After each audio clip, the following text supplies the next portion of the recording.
Now, look, Josh Allen is a key figure in all of this, and inevitably his name came up yesterday. And we could have had 15 different clips. Like I said, we could have played we could have spent the full 2 hours playing and reacting. And that is not exaggeration. We could have done that. At one point, Terry Pegula was asked whether he has spoken to Josh Allen before or after the decision was made. And Pegula said, and this is all paraphrasing, that he didn't talk to Allen before. He has talked to him since. He'll keep the contents of that conversation private. Later, Pegula was asked, is Josh Allen on board with the move? Pegula said the question is, was Josh Allen on board with the move? And the answer was, the starting quarterback will be part of the team to help select a new coach. So he didn't answer the question. He's going to be working with us, and anything else, his feelings, I want to keep that private. I don't want this in Josh's head. This was my decision, and I know I didn't answer your question, but I did, I hope, in a roundabout way. His personal opinion, I keep personal. Now, I didn't know. I ain't smart enough to figure out what he was hinting at until I saw a tweet from Jay Skursky of the Buffalo News. Yeah. A source close to Josh Allen tells me he's appreciative of his 8 years with Sean McDermott. Allen, I'm told, has faith in the leadership of the team under Terry Pegula and Brandon Beane and will take an active role in participating in the upcoming head coaching interviews. Now, look, if we're not going to take what these folks tell us at face value, it's entirely possible. And look, if I'm making the decision to fire Sean McDermott, and my main goal is to help Josh Allen get over the hump and get the franchise to a Super Bowl for the first time since 1993 and win the first one ever. Hell yeah, I'm talking to him before I fire Sean McDermott. Hell yeah, I'm talking to him before I fire Sean McDermott. And all of this makes me think that the call may have came from inside the house. And I love Josh Allen. We're just trying to interpret the situation. And his owner put him in this situation by saying what he said yesterday. We're trying to interpret what is in front of us. But it sure looks like, to me, Josh was on board with this, which puts it all in a different light. And that source close to Allen, which very well may have been Allen himself. Right. There's nothing in there that he disagrees. Now, it's possible he's just trying to be a good soldier. He doesn't want to make things worse. That's right. But when Pegula says, I don't want this in his head, this was my decision, man, that sounds different from what you'd be saying if you're trying to get your franchise quarterback to buy in to a decision he may have disagreed with. Right. Well, yeah, exactly right. Or he disagreed a little bit, and he was just like, no, this is my decision, and I'm making it, and don't let it get in your head. We're moving on, right? And whatever else. But I think my guesstimation with a guy like Josh Allen, and you know I've been around him a few times in my life, I think it's more of what you said at first there. I don't think he's the kind of guy that's going to ruffle feathers and jump in there. He's going to kind of read the room, get the sense that the owner kind of is ready to make the Hopefully move. better than the owner did. Yeah. Hopefully he reads the room better than the owner did. Right. But that would be my thought there. All right. And I've never heard of Josh Allen ever being like, I want this done, or I want that done, or do this or do that. Right. So that's where that wouldn't line up. But yet you're right. It's not the most like stick up for the old head coach who just got fired type of statement there either. So I understand what you're talking about. And, again, right after a game and you lose like that and you don't get there, it's not even fair to ask the player right away either. That would be the other thing I would argue. It's emotional.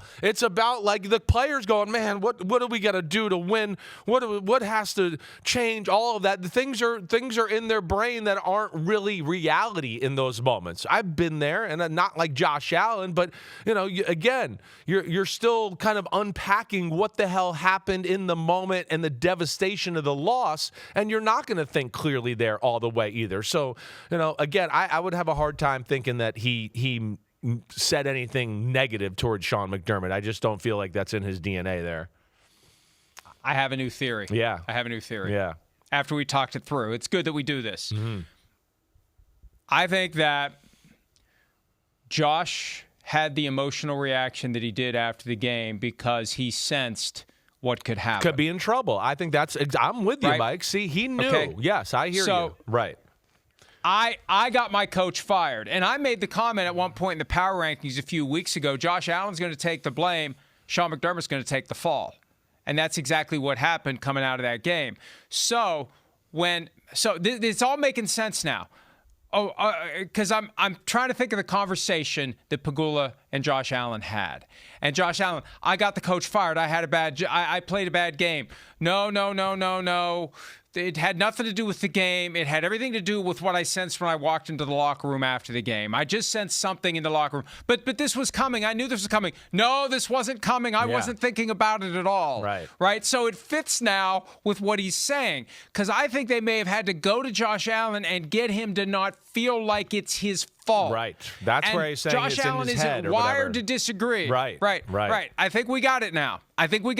Josh Allen isn't wired to fight them. He knows it's their team. He's got every right to make the decision, but then he's got every right to feel like it's his fault. And what they're trying to do is make him feel like it's not his fault that he didn't get Sean McDermott fired, that this was all based on what was going on in the locker room, unrelated to anything that happened on the field. It's a tough needle to thread. I don't think they've pulled it off, but it only matters if Josh Allen buys it and doesn't go forward feeling that guilt that he got Sean McDermott fired. I think that's what's going on. I don't doubt it. I mean, I could kind of feel that. That's what I was trying to get to a little bit with what I was saying there. I don't think he would. Oh, you pulled me there. Yeah, good. You're the man. That's what we are. We're a good tandem that way.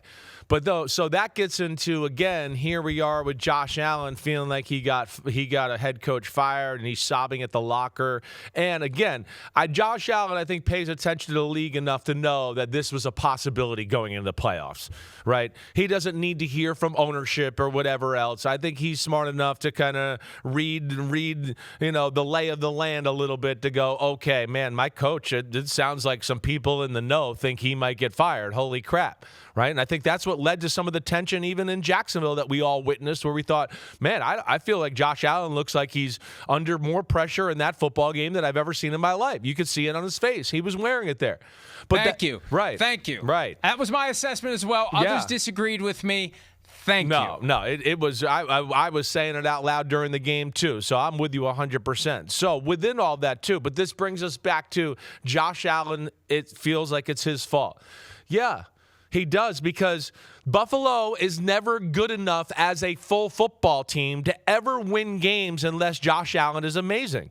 And that's the problem here. So Josh Allen feels like it's his fault because it's always like, Josh Allen, if you don't ball out today and make 7 plays like Superman, we're going to lose. Oh, you just played average? I don't know if we can win if you just played average today. How dare you have a day off and play average? What are we going to do? And that's the problem. We can go through a whole bunch of other teams out here and everything and go through teams and look at their records and go, look at how bad this team played this day. The quarterback played this bad and they still won the game, right? I mean, again, that's where it's crazy. We watched Houston with C.J. Stroud like be an absolute disaster, and his team kept him in the football game. And we were like, it's 21-16? Are you kidding me?